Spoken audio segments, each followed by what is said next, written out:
4 شعبان رات 8 بجے اسی مقام پر جشن ولادت مولا حسین علیہ السلام اور مولا غازی عباس علیہ السلام کا انعقاد ہوگا، جس میں ذاکر اہل بیت بابا فقیر حسین پنجری صاحب اور علامہ علی نقی گریز صاحب فتح فرمائیں گے۔ تمام مومن اس جشن ولادت میں ضرور شرکت فرمائیں۔ اب آپ کے سامنے مولانا سید اظہر حسین زیدی صاحب آف کراچی ذکر فضائل صاحب آل محمد بیان فرمائیں گے۔ نعرہ تکبیر، اللہ اکبر، یا رسول اللہ، یا علی، زندہ باد، مردہ آباد، مردہ آباد، محمد وآل محمد باواز بلند صلوات۔ اللہم صلی علی محمد وآل محمد۔ مجلس کا ماحول بنے، جگہ بہت خالی پڑی، آگے آگے آگے، بڑی مہربانی، مولا آپ کو سلامت رکھے، باواز بلند صلوات۔ اعوذ باللہ السمیع العلیم من الشیطان الرجیم، بسم اللہ الرحمن الرحیم، الحمد للہ رب العالمین، الصلاة والسلام علی سیدنا و نبینا ابی القاسم محمد اللہم صلی علی محمد وآل محمد وعلى أهل بيته الطيبين الطاهرين المعصومين، أما بعد، فقد قال الله سبحانه وتعالى في كتابه الحكيم، بسم الله الرحمن الرحيم، إن الحسين مصباح الهدى وسفينة النجاة، صلوات محمد۔ اللہم صلی علی محمد وآل محمد۔ خدا تعالی کے ممنون احسان ہے جس نے ہمیں یہ توفیق عنایت فرمائی کہ اپنی زندگی کے کچھ لمحے بدترین موسم کے باوجود ذکر محمد و آل محمد میں بسر کرے۔ ماشاءاللہ، یہ بہت بڑی سعادت ہے۔ اس سے پہلے کہ آج کے دن کی مناسبت سے کچھ عرائض آپ کی سماعتوں کی نظر کروں، آپ سے درخواست ہے کہ 1 مرتبہ سورہ الحمد اور 3 مرتبہ سورہ فاتحہ کی تلاوت فرما دیں۔ مرحومین مولا یہ برادر محمد حسین صاحب کے والدین، دادا دادی، نانا نانی، برادر منشی جعفر حسین صاحب کی اہلیہ اور ان کے جملہ مرحومین، استاد محترم قبلہ علامہ عاشق حسین گلریز مرحوم اور ان کی اہلیہ، دیگر شہدائے بہاول نگر، اس کے علاوہ سید عمیر علی شاہ، سید نادر سلطان، سید اصغر شاہ، سید قمر شاہ جی، ان کے والدین، سید عادل حسین شاہ صاحب کے مرحومین، محمد اسلم، محمد عارف اور دیگر جو مرحومین ہیں، ان کی اپنے مرحومین کو بھی شامل کرتے ہوئے، بہاول نگر کے مومنین کے مرحومین کو شامل کرتے ہوئے 1 مرتبہ سورہ الحمد اور 3 مرتبہ قل هو اللہ کی تلاوت فرما دیں۔ بسم اللہ الرحمن الرحیم۔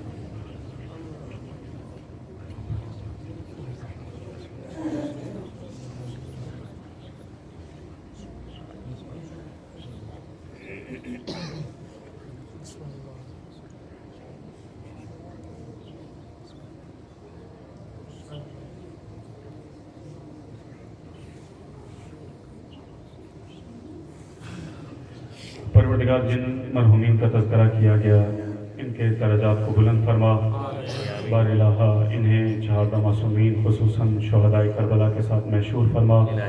پروردگار تیری بارگاہ میں دعا کرتے ہیں کہ اس مجلس اعزا کا اہتمام جن احباب کی جانب سے کیا گیا ہے، ان پر، ان کے اہل خانہ پر اپنی رحمتیں اور برکتیں نازل فرما۔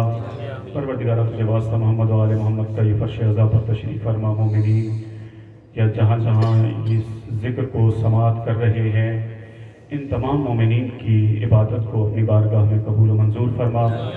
ان کے قلوب میں جو حاجات ہیں، روزگار کے حوالے سے، رزق کے حوالے سے، اولاد کے حوالے سے، دوستوں کے حوالے سے، خاندان کے حوالے سے، محکمہ جاتی مشکلات کے حوالے سے، کاروبار کے حوالے سے، جس حوالے سے جو حاجت ہے، بار الہ خزانہ غیب سے ان تمام حاجات کو پورا فرما۔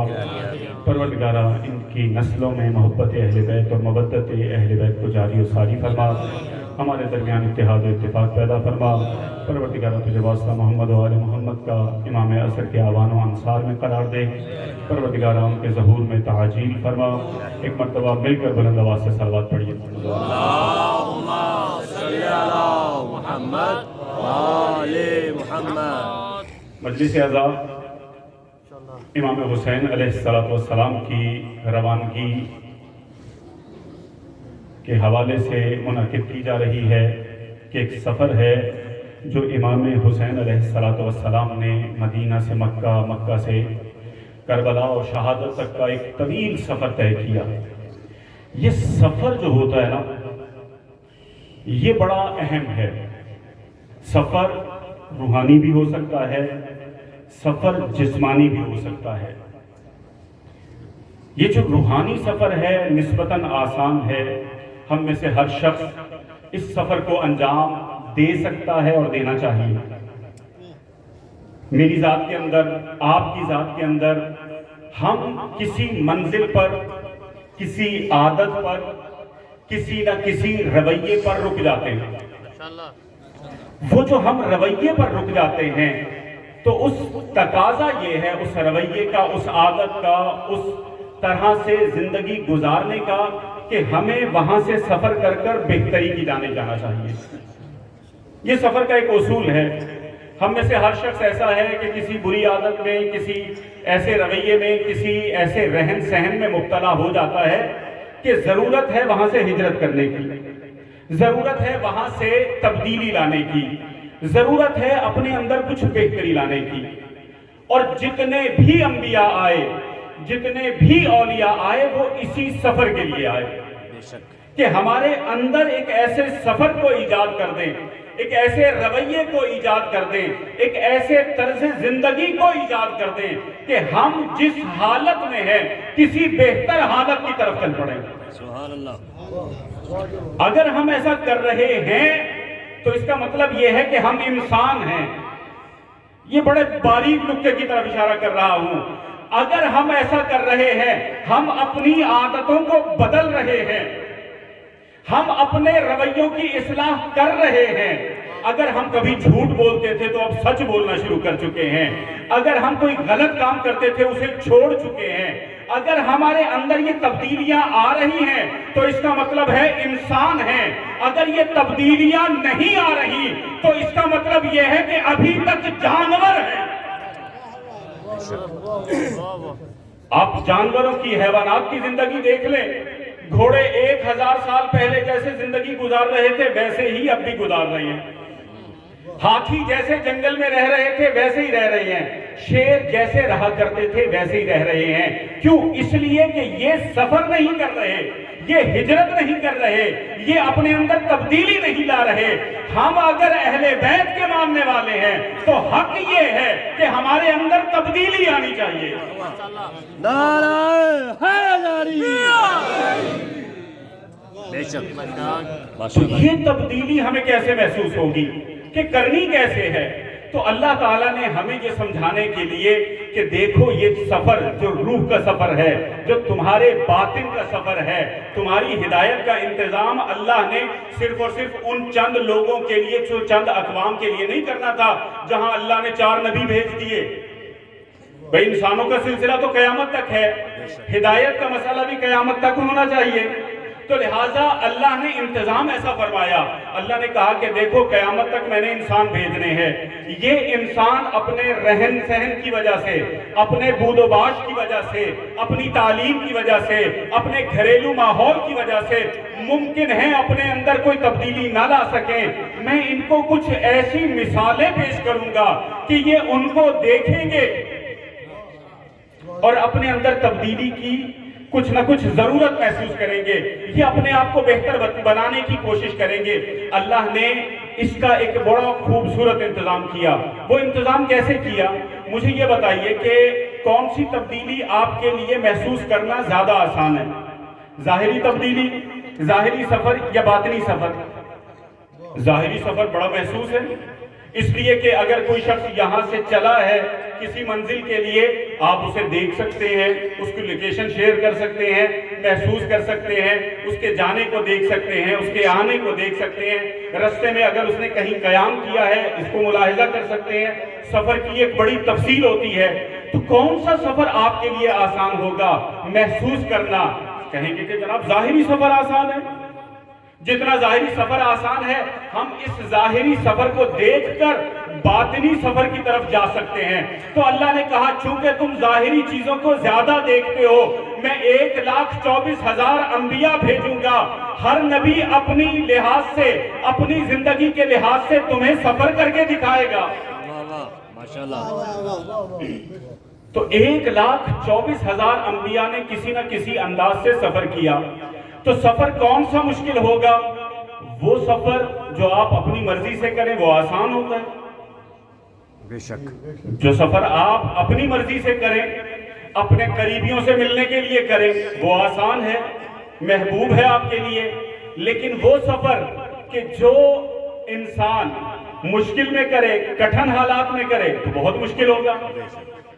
تو اللہ نے امتحانات کے درجے بھی انبیاء کے ہوں، ہمارے ہوں، سب کے ایسی رکھے۔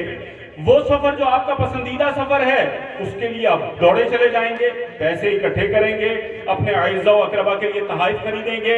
لیکن اگر آپ کو زبردستی سفر کروایا جائے، مشکل ہوگا، اس کے لیے تیار نہیں ہوں گے، اس کے لیے ممکن ہے لباس نہ ہو، اس کے لیے بیگ تیار نہ ہو، دسیوں قسم کی چیزیں ہیں، تیاری نہیں ہے، سفر کرنا پڑ گیا ہے، بدترین سفر ہوگا زندگی کا۔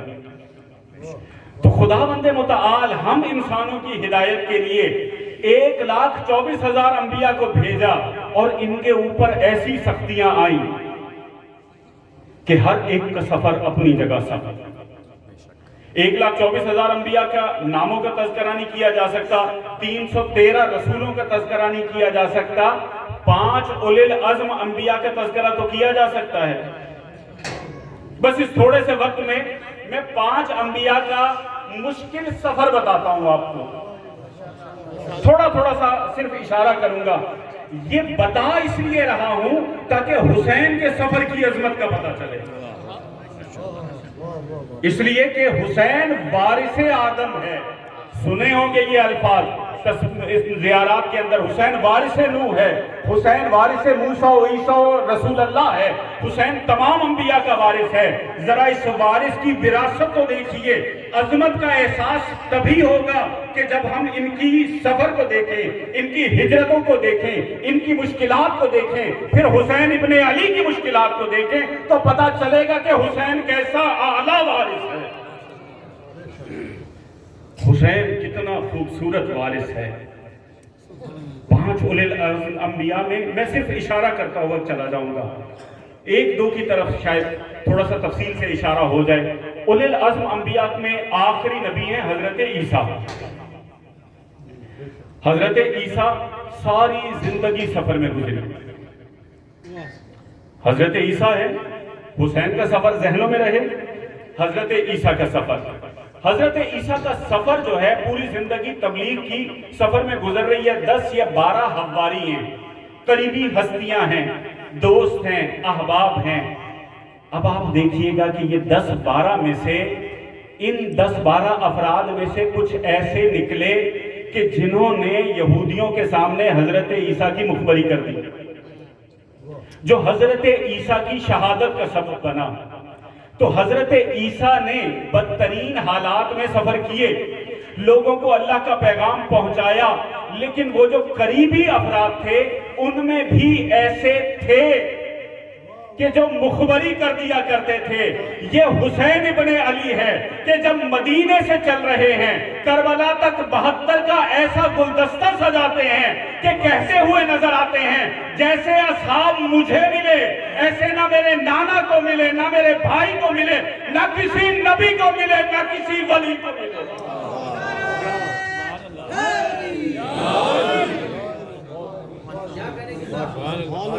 لازم نبی ہیں، چل رہے ہیں، بستی بستی جا کر اللہ کا پیغام پہنچا رہے ہیں، لیکن ساتھ والے ساتھ نہیں لے رہے۔ اولی العزم انبیاء میں یہ آخری ہیں، پہلے ہیں حضرت نوح۔ حضرت نوح پہلے نبی۔ سفر کون سا ہے حضرت نوح کا؟ آپ لوگوں نے سنا ہوا ہے۔ کہاں، کیسا سفر؟ اب عظمت حسین کو ساتھ ساتھ ذہن میں رکھیے گا. میں عظمت حسین کی طرف ابھی ایک بھی اشارہ نہیں کیا, یہ صرف آپ کو ہلکا سا لے کر چل رہا ہوں. اس کے بعد دیکھیے گا کہ پیغمبر کہاں حسین کو کس منزل تک لے کر جائیں گے. اب یہ دامن وقت میں گنجائش کو دیکھتے ہوئے انشاءاللہ جہاں تک ہو سکے گا میں آپ کو لے کر چلوں گا. حضرت نوح کون نبی, اولی العزم نبی, صاحب شریعت نبی, 900 سال سے زیادہ تبلیغ کرنے والا نبی. 900 سال نسلیں گزر جاتی ہیں, ہزارہا سال, 2500 سال عمر بتاتے ہیں, 900 ساڑھے 900 سال تک تبلیغ کی. لوگوں کو بتا رہے ہیں کہ اللہ کے دین کی طرف آ جاؤ, اللہ کے دین کی باتیں مانو, میں تمہیں نجات دوں گا. اور جب حضرت نوح کا پیمانہ صبر لبریز ہو گیا, 950 سال لوگوں کو تبلیغ کرتے رہے, نجات دینے کے لیے اللہ نے جب دیکھا کہ نوح سے اب مزید برداشت نہیں ہو رہا, نوح اب اس سے آگے برداشت نہیں کر سکتے, نوح نے دعائیں کرنا شروع کی کہ خدایا ان کے اوپر عذاب نازل کر. انہوں نے مذاق بنا لیا ہے, یہ میری بات سننے کے لیے تیار نہیں ہے, خدایا ان کے اوپر عذاب نازل فرما. اللہ تعالیٰ نے عذاب نازل کرنے کے لیے بھی پہلے نجات کا انتظام فرمایا. کہا نوح اس قوم پر عذاب کریں گے اس قوم پر عذاب, لیکن اس میں کچھ کو نجات دینی ہے. نجات کتنوں کو دینی ہے, نوح یہ تم طے کرو گے. نوح کشتی بناؤ. نوح نے کشتی بنانا شروع کی. ایک مفصل سلسلہ ہے جو دامن وقت میں گنجائش نہ ہونے کی وجہ سے عرض نہیں کر رہا ہوں. نوح نے کشتی بنانا شروع کی, کشتی بنائی, تمام کے تمام لوگوں کو اکٹھا کیا. تمام مورخین کی کتابیں اٹھا کر دیکھیں, وہاں پر لکھا ہوا ہے کہ نوح نے 950 سال تبلیغ کرنے کے بعد کتنے افراد کو نجات دی. کوئی کہتا ہے 80 افراد بچائے, کوئی کہتا ہے 85 افراد بچائے. نوح وہ ہے کہ اولی العزم نبی ہے, اللہ کا محبوب ترین نبی ہے, پہلا صاحب شریعت نبی ہے. وہ اگر لوگوں کو نجات دیتا ہے تو 950 سال محنت کر کے ایک ایسا سفر کرتا ہے کہ 80-85 افراد کو بچاتا ہے. لیکن حسین وہ کشتی نجات ہے. ان الحسین مصباح الہدی و سفینۃ النجات. حسین وہ کشتی نجات ہے کہ جو قیامت تک جاری ہے. نوح کی کشتی پر سوار ہونا ہوگا, حسین سے وابستہ ہونا ہوگا. سبحان اللہ. کیا کہتا ہے, اہل بیت کا ہر فرد کشتی نجات ہے. لیکن میرے ساتھ چھٹے امام صادق علیہ السلام صلی علی محمد و آل محمد. امام صادق ارشاد فرماتے ہیں کلنا سفن النجات, ہم سبھی کشتی نجات ہیں. آپ امام صادق کی پیروی کرنا شروع کریں, نجات پائیں گے. امام باقر کی پیروی کریں, نجات پائیں گے. امام عسکری کی پیروی کریں, نجات پائیں گے. کلنا سفن النجات. لیکن جدی الحسین, میرے دادا حسین, وہ ایسے سفینہ نجات ہیں. اوسع و اسرع. حسین ایسے کشتی نجات ہیں کہ جن کا سفینہ بڑا وسیع ہے. یہ جو بڑا وسیع اگر امام کہہ رہے ہیں, امام صادق کہہ رہے ہیں بڑا وسیع ہے, یعنی اس کشتی نجات پہ گناہگار سوار ہو جائیں تب نجات پا جائیں گے. یہ بہترین اوسع و اسرع اور جلدی منزل تک پہنچانے والا ہے. ادھر دامن حسین سے وابستہ ہوئے, ادھر نجات پکی. ان الحسین مصباح الہدی و سفینۃ النجات. حسین ایسی کشتی نجات ہے. یہ نوح کا سفر ہے, بڑا کٹھن سفر حضرت نوح کا. لیکن حسین کا سفر ابھی عرض کروں گا کہ حسین کا سفر کیا ہے. تو یہ سفر دیکھتے چلے جائیے. حسین کی عظمت, حسین وارث نوح, حسین وارث عیسیٰ, یہ بالکل آخری اس میں لے کر چل رہا ہوں. حضرت ابراہیم اولی العزم نبی, شیخ الانبیاء نبی, اولی العزم انبیاء کا تذکرہ کرتے ہوئے عرض کر رہا ہوں. شیخ الانبیاء ہیں, سب سے بڑے نبی ہیں. ان کو بھی جو کچھ مل رہا ہے سفر میں مل رہا ہے. حضرت ابراہیم کی زندگی اٹھا کر دیکھیے کہ حضرت ہاجرہ کو اور حضرت اسماعیل کو لے کر آتے ہیں, وادی غیر ذی زر میں چھوڑ دیتے ہیں, مکے کی سرزمین پر چھوڑ کر چلے جاتے ہیں. یہاں پر حضرت اسماعیل کے ایڑیاں رگڑنے سے